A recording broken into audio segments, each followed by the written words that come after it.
지나치면 모자란만 못하다. 우리 몸도 마찬가지. 골수 증식 종양이란 골수 세포가 비정상적으로 증가하면서 발생하는 혈액 질환인데 급성 백혈병과 같은 어마무시한 병을 유발한다고? 톡톡 건강 토크, 이번 시간에는 골수 증식 종양에 대처하는 우리들의 자세에 대해서 알아본다. 네, 과유불급. 지나치면 모자란만 못하다는 뜻이 되겠죠. 사실 우리 몸도 마찬가지입니다. 네, 그렇습니다. 톡톡 건강 토크, 이 시간에는 이 골수가 비정상적으로 증가해서 생기는 질환이죠. 네. 골수 증식 종양에 대해서 알아보도록 하겠습니다. 네. 이 시간 도움 말씀 주시기 위해서 대구 파티마병원 혈액종양내과 이선화 과장께서 나와주셨습니다. 네. 안녕하십니까? 안녕하십니까? 반갑습니다. 먼저 3분 브리핑을 통해서 골수 증식 종양은 무엇인지 또 골수 증식 종양에는 어떤 것들이 있는지 함께 들어보겠습니다. 교수님 부탁드리죠. 네. 네, 골수 증식 종양이라고 하면 우선 말이 참 어렵습니다. 그래서 골수라는 곳은 피를 만드는 곳입니다. 골수, 그래서 뼈의 안쪽을 말하는 것입니다. 그래서 성인에서는 주로 골반뼈에서 피를 만들고 있습니다.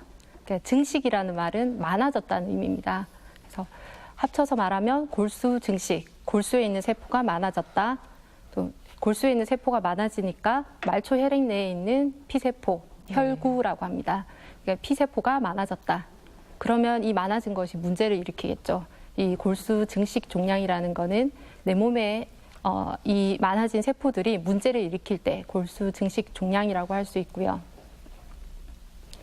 대표적인 질환으로는 만성 골수성 백혈병이라는 질환이 있지만 이 질환을 놔두고 나머지 진성 적혈구 증가증, 본태성 혈소판 증가증, 그리고 골수 섬유증에 대해서 오늘 알아보도록 하겠습니다.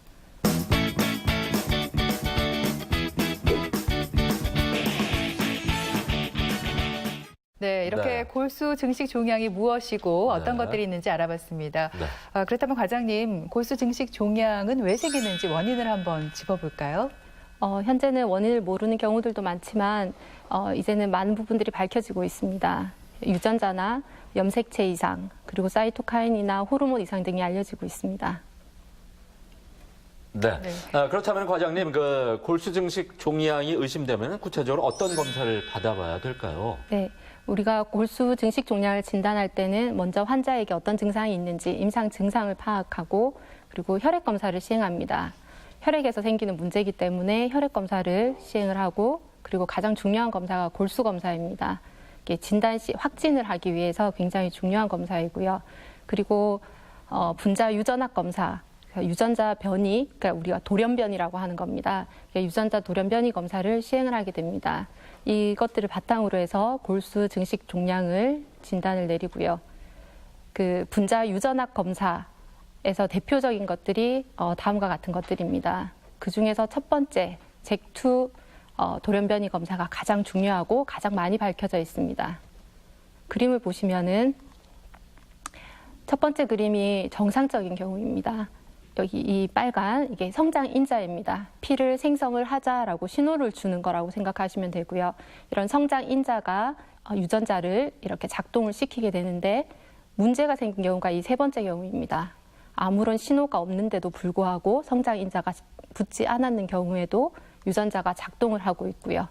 이렇게 된 경우에 여러 가지 경로를 거쳐서 계속 세포가 증식을 하게 되고 생존을 하게 되면서 세포 수가 많아지게 됩니다.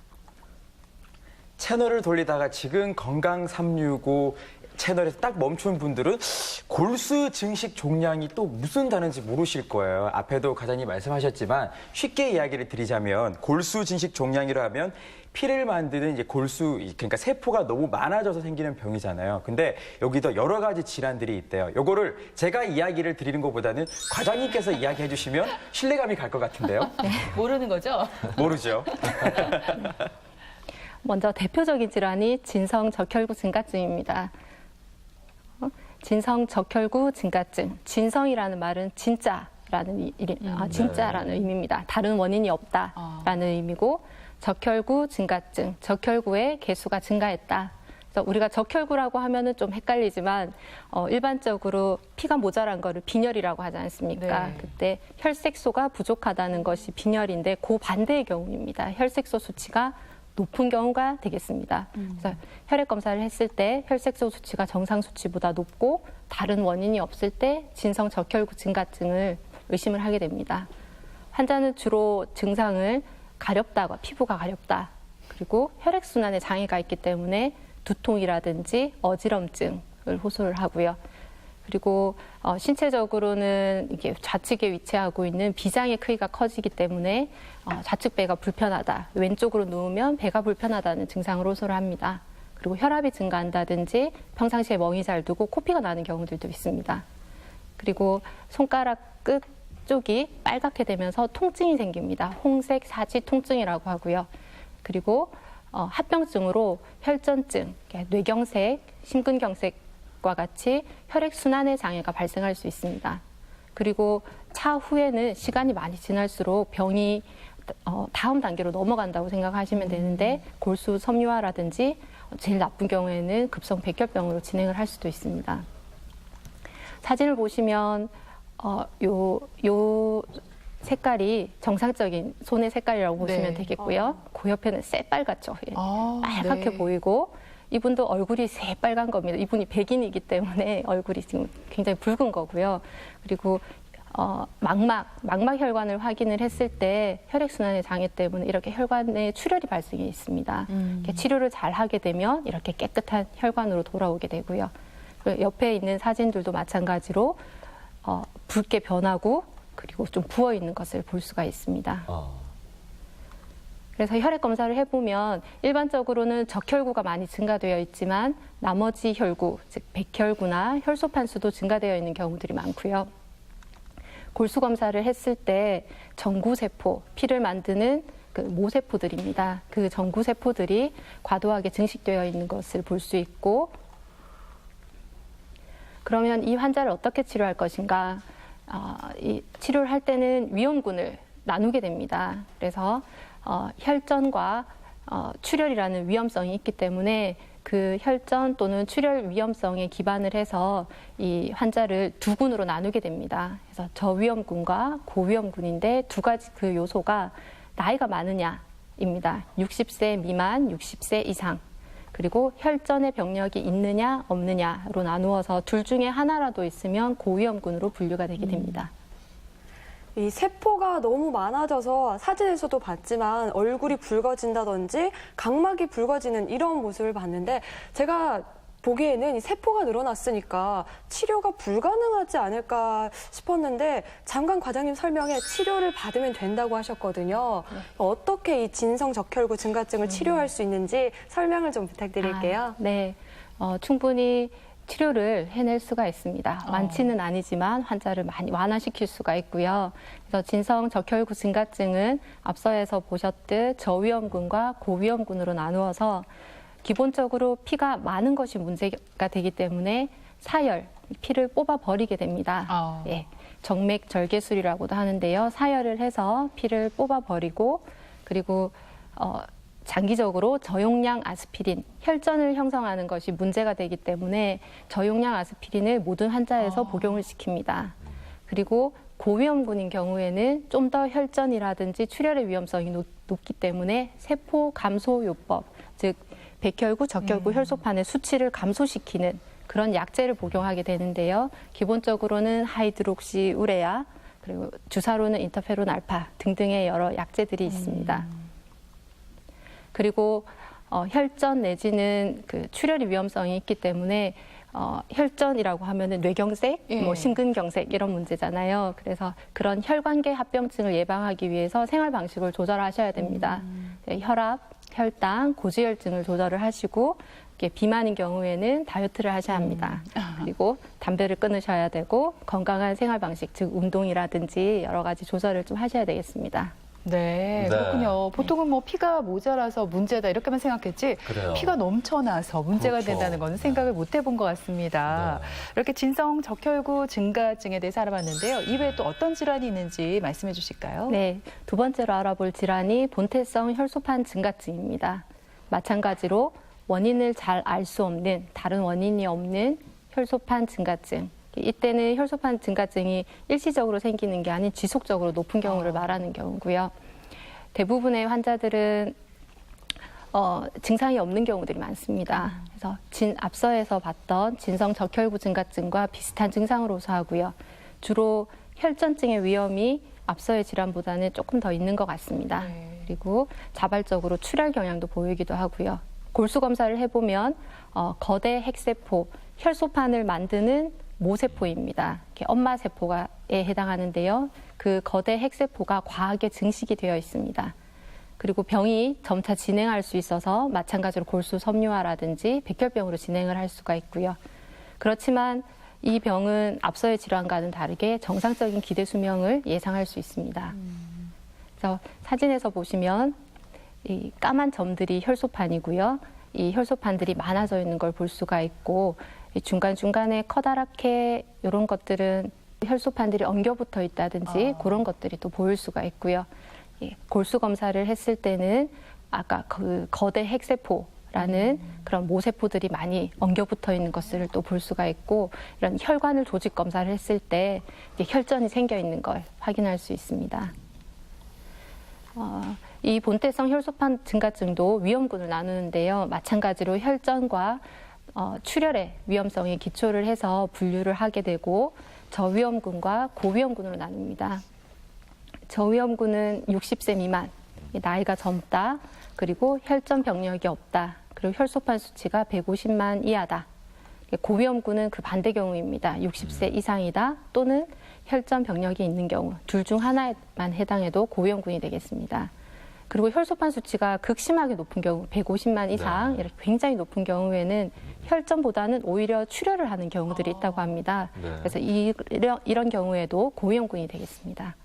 네, 본태성 혈소판 증가증은 혈액 검사를 따로 하지 않고서는 혈소판이 증가했는지 감소했는지 알 수가 없지 않습니까? 그래서 본태성 혈소판 증가증도 과장님 특별한 그 증상이 없는 건지 궁금합니다. 예, 다수의 환자에서 증상이 없는 경우들이 많습니다. 무증상으로 우연찮게 발견되고요.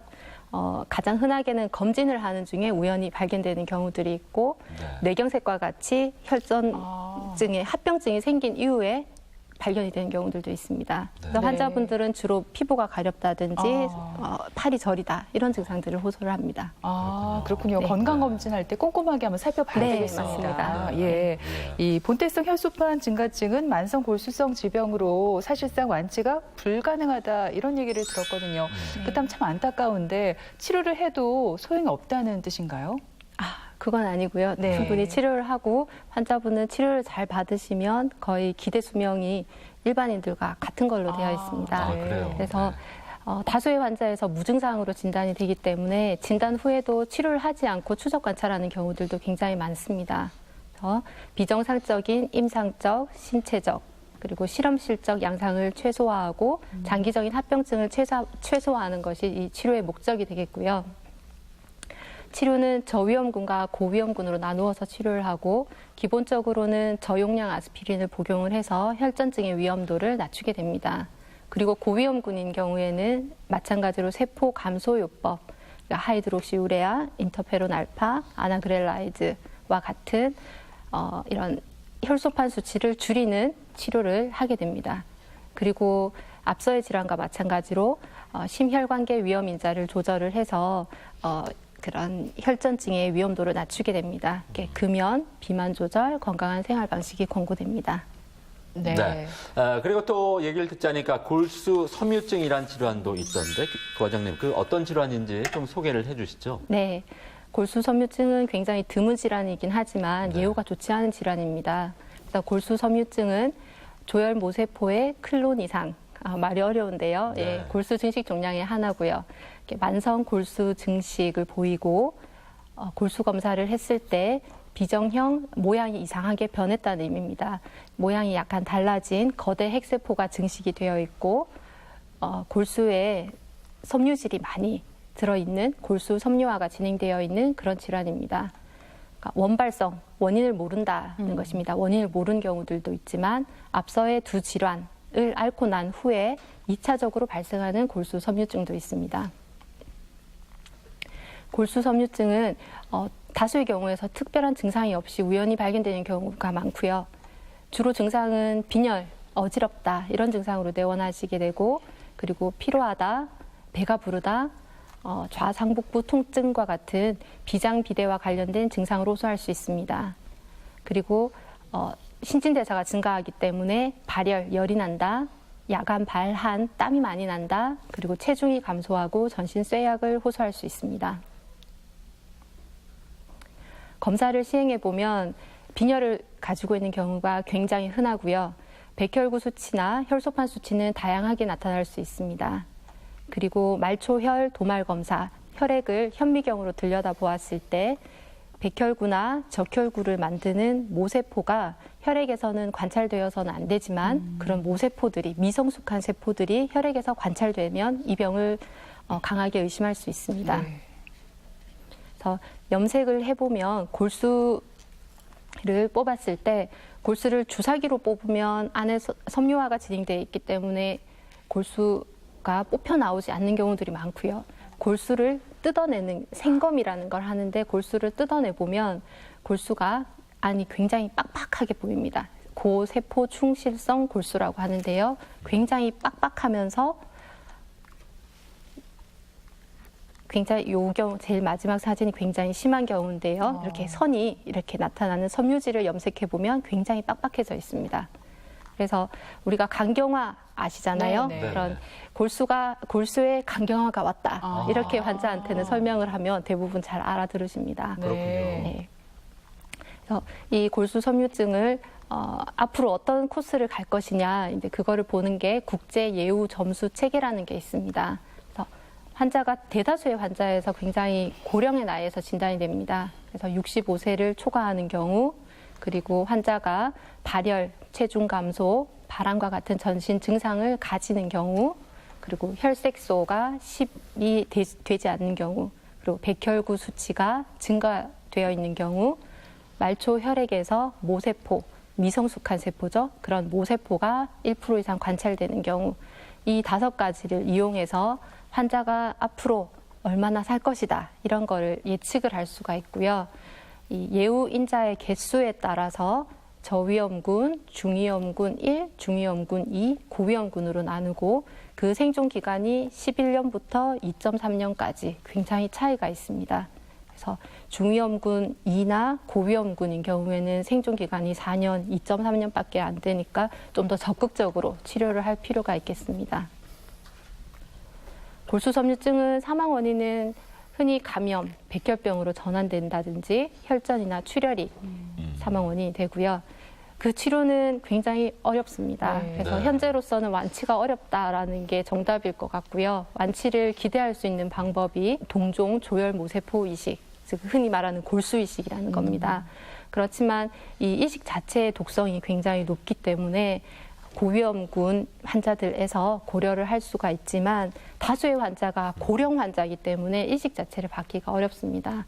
그래서 주로 하게 되는 것이 빈혈이나 비장비대와 연관된 증상을 호전시키고 전신 증상을 완화시키는 목적으로 치료를 하게 되고요.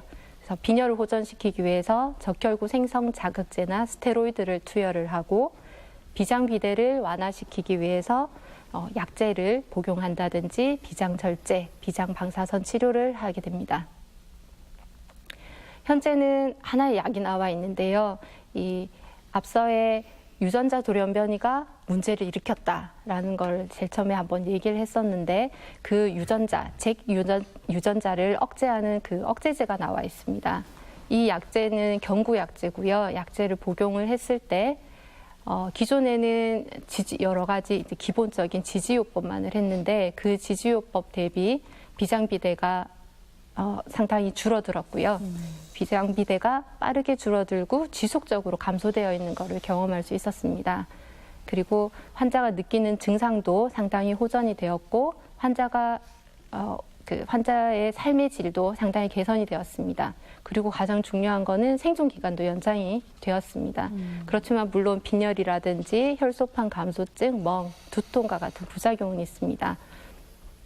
그래서 이 약제는 주로 동종 조혈 모세포 이식을 할 수가 없는 그런 고위험군 환자에서 증상이나 비장비대를 완화시키기 위한 목적으로 투여를 하게 됩니다. 그리고 여러 가지 새로운 약제들이 임상시험 중입니다.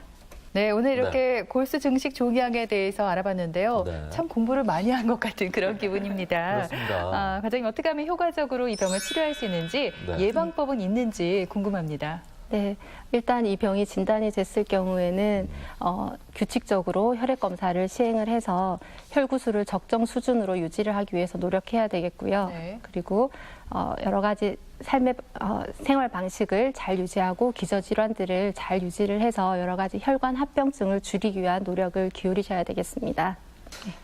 들으신 것처럼 골수 증식 종양은 별다른 증상이 없기 때문에 더욱더 조심해야 되는 그런 질환입니다. 무엇보다 정기적인 건강 검진으로 혈액 검사를 자주 해보는 게 더욱더 중요할 것 같습니다. 네, 지금까지 이 시간 도움 말씀에 대구 파티마병원 이선아 과장께서 수고해 주셨습니다. 네. 네, 고맙습니다. 네, 고맙습니다. 김철원 씨, 이보람 씨 두 분도 수고했습니다. 네, 고맙습니다.